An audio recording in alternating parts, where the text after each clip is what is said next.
I'm going to ask you a question in a second. I'm just going to go back to my slides here for a sec. I want to ask you a question about that because I think there is a lot of wisdom in this room already. As I said, I don't think you'd be in the position you're in if you weren't already, able to answer a question like this, because you've been around people report to you, and you've seen people on both ends of this continuum. So like on one hand, what moves people on this continuum from this reactive versus proactive, like just reacting, like having these negative response to things, to choosing a response would be constructive, or contracted, I don't like this change too. Okay, leaning in, let's figure this out.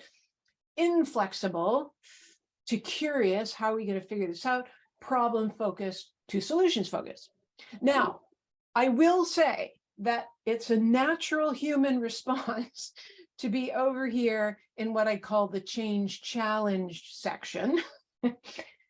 At first, when a change comes, especially that you don't want or you don't like, or there's uncertainty, it's totally normal to have all that stuff, and to have compassion for yourself and others, super important.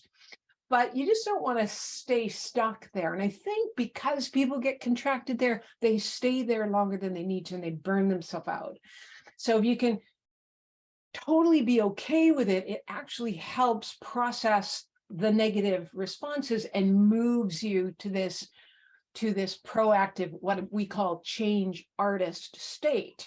And I think we can all be in both states. So I wouldn't sort of label some people always change challenge and some people always change artists, but we were studying people who were there more often. And so we studied some different things that they did. And I'm going to share them with you because they're really simple and quick and easy to remember. And you might want to give them a try. And of course, as I say, customize everything. But one of them is what I call the what if switch. And when you're doing your self-reflection, be thinking about what do you think helps people move up on that continuum. So one of them we noticed was the what if switch. And so what does that mean? Well, I want you to try it right now, because that way you'll see if you would actually use this in your regular life or to help someone else.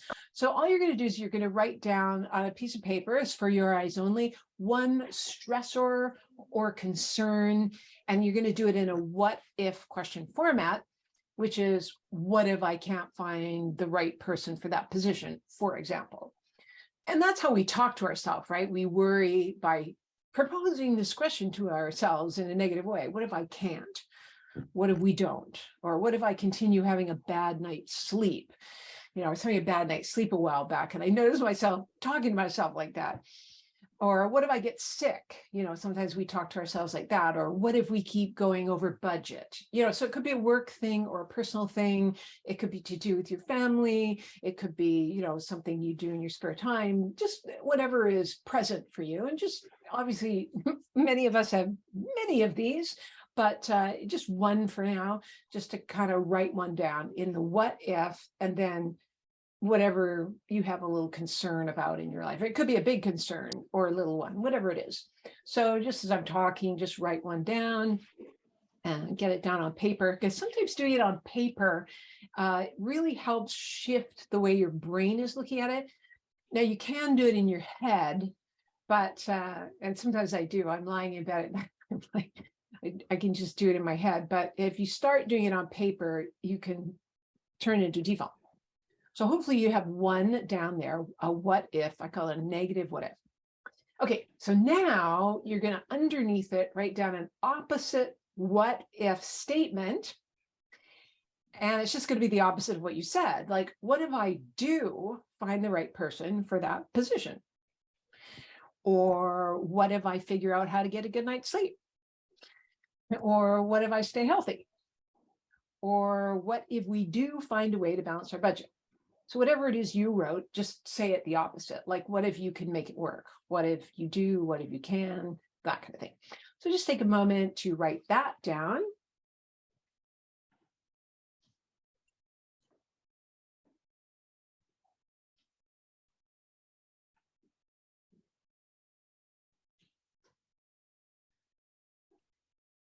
And some of you are speedy writers, so I'm going to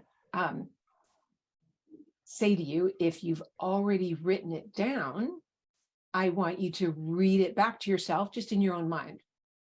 What if I stay healthy? And just notice if you feel any different. Notice if you feel a little calmer, a little more centered, a little more at ease. Mostly people do. If it didn't work for you, you're a loser. I'm just joking.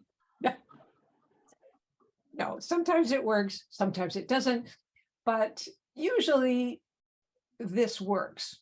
And I want you to think to yourself right now, why would something like this just help calm you down? And I'll give you a couple of reasons, and these might be the reasons you came up with. One is that the brain is a goal-achieving device, right? So whatever you say to yourself, it wants to create that. So if you're saying, what if I get sick? Even if that's not what you want, you might start paying attention to things that would make you sick.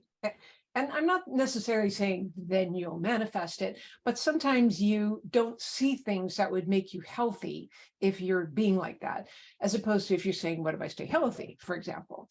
And so if you're worrying, you're thinking about what you don't want.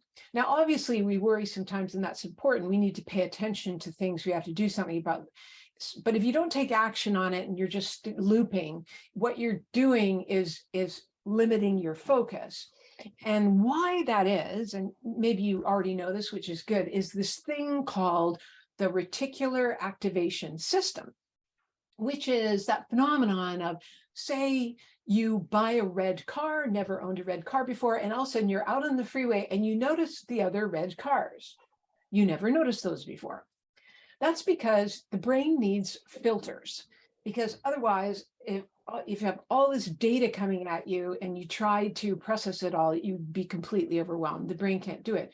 So it has to filter. It has to have some kind of filter. And your filters are your values, what you focus on, what you say to yourself, right? It's kind of like on YouTube, right? If you look at these kind of videos, they're going to send you more of those videos to watch, right? So that's what your brain will do. It'll let you see things that you've been talking to yourself about. That's why looping on worrying is so not a good idea. And yet we know that intellectually, but trying to stop it sometimes is tricky. So that's what we're trying to do is utilize this reticular activation system in our favor and help others do that too. Like you might be good at that, which is great, but you're in a leadership role, so you might be needing to help people. And so these are all deceptively simple, but they're very powerful, just a little drop in the bucket, and they build a muscle over time so that you become in this default, more change artist type of person in your daily life. You've probably heard this metaphor that some people see the world in terms of the glass is half empty, and some people see the world as the glass is half full, and you'd call those pessimists and optimists. Now, you might think, well, change artists are optimists, but that's not true. Actually, in our studies, they chose a third response, which was this neutral, there's just water in a glass. They could change perspective depending on what was appropriate. And that's going to be really important moving forward with what I talk about. Sometimes you do need to focus on what's not working so you can fix it. But sometimes some people do, and I know you know these people, that's all they see is what's not working. And they need to sometimes focus on what is working because that rebuilds the resilience. So just to being able to switch is where we're going. Now, that said, interestingly, there was a scientific study done at MIT that revealed that a pessimistic attitude toward life is linked to one specific blood type. So I don't know whether you know your blood type or not, but it turned out to be B negative. Sorry, that's a bad joke. That's not really true. But what is true is that there are these phenomenons like this what if switch thing that these change artists did, that they'd be lying in bed and they'd be worrying, like, what if I can't get all my work done tomorrow? And then they'd switch and go, what if I can? Or I was driving in traffic the other day and I looked like I was going to be late. And I said, what if I'm late for my meeting? And that was making me really tense. So I just said, well, what if I'm on time? And all of a sudden my brain capacity changed and I thought of a shortcut and I got there on time. If I'd stayed in, what if I don't get there on time? I don't think I would have thought of the shortcut.